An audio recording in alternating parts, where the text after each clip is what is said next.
हो जिस दर्द में आराम है, इश्क उसी का नाम है।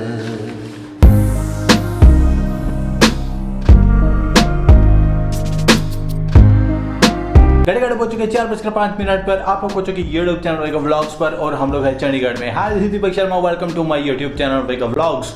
और आज है दी 5 वीडियो चैलेंज का एपिसोड नंबर 24। और आज के जो व्लॉग है ये एक्चुअल में एक रिएक्शन वीडियो है और आज का ये वीडियो आधारित है हमारे super special one and only Himesh Reshammiya पर। और आज का जो वीडियो है ये बहुत खास है, मेरे लिए बहुत ज़्यादा स्पेशल है, क्योंकि जैसा कि आप लोगों को मालूम ही है कि इस चैलेंज के दौरान जितने भी क्रिकेटर्स हमारी लिस्ट में आए हैं उनसे जो भी हमने बातें सीखी हैं वो हमने आप लोगों के साथ शेयर किया है एक स्ट्रॉन्ग कनेक्शन बनाने के लिए। और इनके साथ तो मैंने बहुत सारी चीज़ें सीखी हैं अपनी लाइफ में।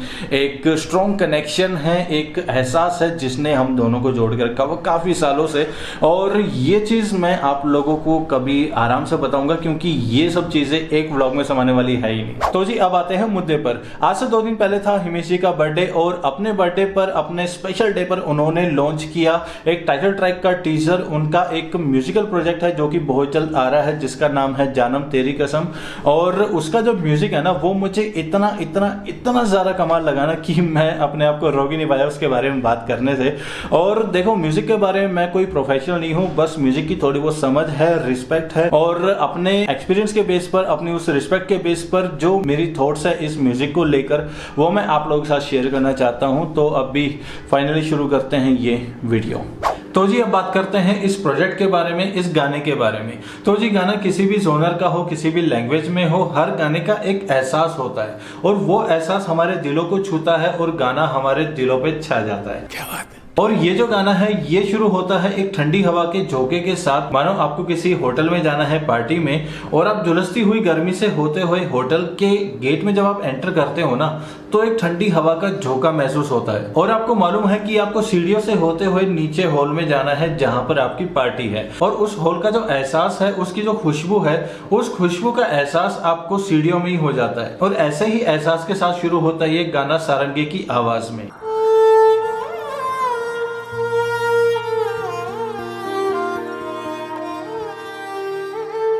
और जैसे जैसे वो सारंगी की आवाज आपके कानों में पड़ती है ना, वो एहसास और ज्यादा स्ट्रॉन्ग होता जाता है। और एक छोटे से ठहराव के साथ शुरू होती है इस गाने की पहली लाइन, जिस दर्द में आराम है। और इस गाने की प्रेजेंटेशन हिमेश जी ने इतनी कमाल की है ना कि मैं आपको बता नहीं सकता। देखो, किसी भी गाने में 3 चीजें होती है, म्यूजिक, लिरिक, वोकल, और ये तीनों चीजें मिलकर एक एहसास बनाती है जो हमारे दिलों को छू जाता है। बात तो सही है। और जब ये गाना शुरू होता है ना तो इसका जो फर्स्ट इम्पैक्ट है ना उसका लेवल होता है यहाँ पर। फिर जब गाने का म्यूजिक आता है तो जो म्यूजिक का जो लेवल है ना वो आता है यहाँ पर, और उसके साथ ही साथ ये जो फर्स्ट इम्पैक्ट है इसका लेवल भी इंक्रीज होके आ जाता है यहाँ पर। और उसके बाद जब लिरिक की बात करते हैं तो उसका भी लेवल म्यूजिक से एक कदम ऊपर जाता है। और जो सिंगिंग है ना वो तो इतनी कमाल है ना भाई साहब, उसका जो लेवल है वो लिरिक से भी एक स्टेप ऊपर। और साथ ही साथ जितने भी ये लेवल है ना सब इंक्रीज होते जाते हैं। और ये जो चीज है ना ये बहुत ही स्पेशल प्रोजेक्ट्स में मिलती है, बहुत ही कम प्रोजेक्ट्स में मिलती है। और इसके अलावा और भी कुछ ऐसे गाने हैं जिनमें ये चीज मुझे महसूस हुई है। और यहाँ पर मैं एक चीज कहना चाहता हूँ कि ये प्रॉपर हिमेश रेशमिया प्रोडक्ट है। हिमेश रेशमिया एक्चुअल में क्या है उसका एहसास आपको इस गाने में मिलेगा। और अगर आपने हिमेश जी को स्टार्टिंग से सुना है तो आप ये महसूस कर पाएंगे कि मैं क्या कहना चाह रहा हूँ। और इस टीजर में मेरी एक पर्सनली बहुत ही फेवरेट चीज भी है। अगर आप ध्यान से इस टीजर को देखेंगे तो देखेंगे उसमें लिखा क्या है, ए हिमेश रेशमिया म्यूजिकल। तो आप आइडिया लगा सकते हैं कि ये क्या चीज होने वाली है। और इसके अलावा अगर आप इस पोस्ट को भी ध्यान से देखेंगे ना कि इसमें लिखा क्या है तो आप पाएंगे कि इसमें लिखा है ए हिमेश रेशमिया मेलोडिक मास्टरपीस। और ये वाकई में एक मास्टरपीस है। और मैंने म्यूजिक के बारे में कभी भी इस तरह से ऑन कैमरा मैंने बात किया नहीं है, ये फर्स्ट टाइम है। और जब भी मैं कभी हिमेश जी के बारे में बात करता हूँ ना तो पीपल ऑलवेज से सेड कि ये फैन बेस पर बात कर रहा है, लेकिन ऐसा बिल्कुल भी नहीं है। मैंने हिमेश जी को काफ़ी स्टार्टिंग से बहुत ज़्यादा गहराई से सुना है और उनके इंटरव्यूज भी मैंने काफ़ी बार देखे भी हैं और सुने ज़्यादा हैं, इवन मल्टीपल टाइम्स। और मेरी लाइफ में भी काफ़ी इंसिडेंसेस ऐसे हुए हैं जिन्होंने उनके साथ जो मेरा कनेक्शन है उस कनेक्शन को बहुत ज़्यादा स्ट्रॉन्ग कर दिया, और एक एहसास है जिस एहसास ने हम दोनों को जोड़ के रखा है काफ़ी टाइम से। और मैं किसी के भी बारे में इतना बात नहीं करता जितना मैं इनके बारे में बात करता हूँ। और वैसे तो इस वाले चैलेंज के थ्रू हमने काफ़ी सारी चीज़ें आप लोगों को शेयर की है कि इससे हमें ये सीखने को मिला, इससे हमें ये सीखने को मिला।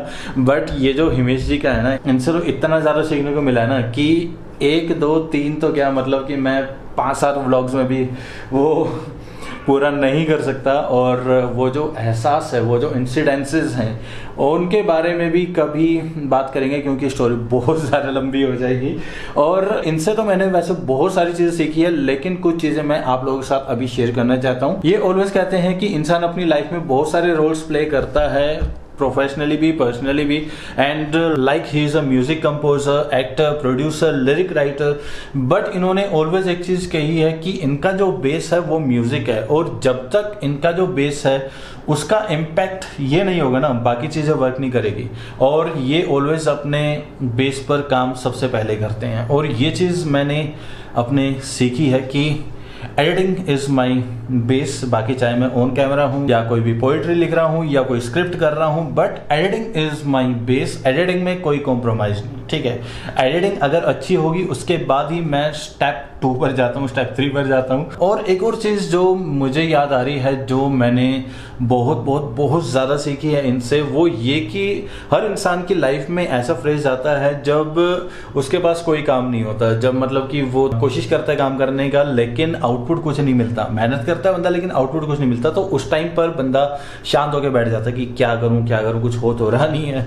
तो इन्होंने ऑलवेज ये चीज़ कहा है कि जब आपके पास ऐसा कोई फ्रेज हो ना, जब आपके पास कोई काम ना हो, तो अपने सपनों पर काम करना चालू रखो, और जब वक्त बदलेगा, जब आपके पास काम आएगा, तो उस टाइम पर जो आपने मेहनत की होगी ना, वो आपकी आगे काम आएगी। और इस चीज़ को लिटरली मैंने बहुत ज़्यादा महसूस किया है कि मेरी लाइफ में भी कुछ ऐसे फ्रेजेस आ गए थे जब मैं स्क्रिप्टिंग करना चाह रहा था या मैं आइडियाज़ को एग्जीक्यूट करना चाह रहा था, बट वो हो नहीं पा रहे थे। लेकिन उन आइडियाज़ को मैंने डायरी में भर भर के लिखा, और वो आइडियाज़ मेरे आज काम आते हैं, और वो जो मेहनत है मेरी आज काम आती है। और तो बहुत सारी बातें हैं, आराम से बताएंगे कभी, ठीक है। तो अभी ये जो चैलेंज है ना, इसकी प्रथा को पूरा कर लेते हैं। तो जी, जो ये हमारा लास्ट वीडियो गया था 20 जुलाई को, इसका नाम हमने रखा था उत्तराखंड फोक परफॉर्मेंस, तो वो यहाँ पर लिखेंगे। और आज है अपनी डेट 26 जुलाई, तो यहाँ पर डालेंगे आज का डेट 26 जुलाई, और इस पे लगाएंगे क्रॉस। और ये जो व्लॉग है, इस व्लॉग का नाम तो वैसे लगभग फाइनली है, लेकिन जो हमारी प्रथा है ना कि वीडियो लाइव होने के बाद जो नाम निकल के आएगा उसी नाम को हम स्लिप में लिखेंगे, तो इसीलिए स्लिप का ये वाला जो पार्ट है इसको हमने खाली छोड़ा है। और अभी बस एक व्लॉग रह गया है इस चैलेंज को पूरा करने के लिए, और बहुत जल्द वो वाला व्लॉग भी आप लोगों को हम देंगे। और वैसे तो ये जो आज का हमने व्लॉग शूट किया है हिमेश रेशमिया जी पर, इसका जो क्रेडिट है वो जाता है पूरा रोशन को क्योंकि मैं इनके बारे में कभी भी ऑन कैमरा तो क्या, वैसे भी जल्दी से बात करता नहीं हूँ, क्योंकि वो जो एहसास है ना, उस एहसास को हर कोई समझ नहीं पाता। और जब हर कोई समझ नहीं पाता ना, तो फिर मन नहीं करता यार मन की बात निकालने का। लेकिन रोशन ने बोला कि जब तेरा इतना स्ट्रॉन्ग एहसास है हिमेश जी के साथ, और ऑडियंस के साथ भी इतना अच्छा कनेक्शन बन रहा है, तो आप लोगों के साथ शेयर करना चाहिए। तो इसीलिए बस ये वाला मैंने शेयर किया। तो कमेंट करके बताइएगा ज़रूर कि आज का व्लॉग कैसा लगा आपको। और बस मैं मिलता हूँ आपको बहुत जल्द एक नए व्लॉग में, एंड आई होप आप लोगों को ये व्लॉग देखने में मज़ा आया होगा। And thank you very much for watching this episode. I see next episode. Bye, खुश रहिए, आबाद रहिए, खुशियाँ बांटते रहिए, और मैं मिलता हूँ आपको अगले व्लॉग में।